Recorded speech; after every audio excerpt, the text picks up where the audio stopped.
Ny tenako manokana tamin'ny volana Jolay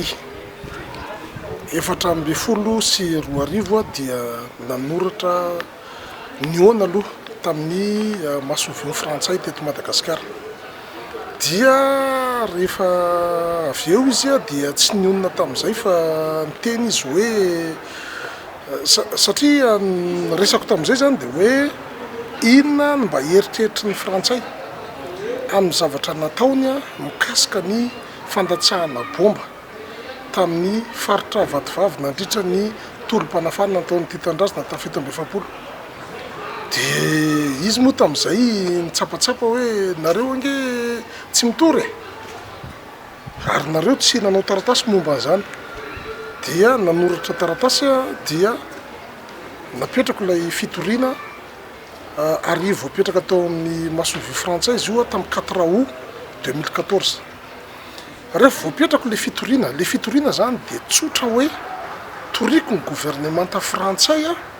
satria nanao génocide na hoe namono olona tsy ara-drarina tamin'ny faritra Vatovavy na marimarina kokoa ny faritra misy ny vahoaka Antagnala satria distrika ny Fanadina sy distrika ny Kongo dia nandatsahany bomba rehefa tsy resiny tamin'ny fanafiana tafika Atanety zay nataony. Dia tamin'izay fotoana izay rehefa voapetraka le fitoriana dia niteny tamiko ny antso ny professeur James Ratsima hoe lehibe io ady ataonao io zandry lahy ka afaka mifanatona antsika mifanampy fa nome sosikevitra io il zay parsy io ka rehefa hita ny namana zany fa hoe anisan'ny olona mitaky an'io akoatra n'ilay réparation zay tokony fanonerana tokony atao amin'ny Frantsay tamin'ny fidaroana bomba nataony teto dia nanomboka nisy fifandraisana zay sy professeur James Ratsima ka raha niantso izy amin'izao tolona fitakina ny famerenana an'ireo nosy malagasy bodoiny Frantsay ireo dia mamaly antso ny tenako ary mitona ny namana ihany koa mandresy lahatra ny namana ihany koa ifanampy sy ifanohana amin'izany satria everiko fa ara-draro loatra ny fitakinan'ireo iverenan'ireo ho an'ny Madagasikara. Zahay mantsy efa manana ny hevitray ary efa manana paikady maty-paika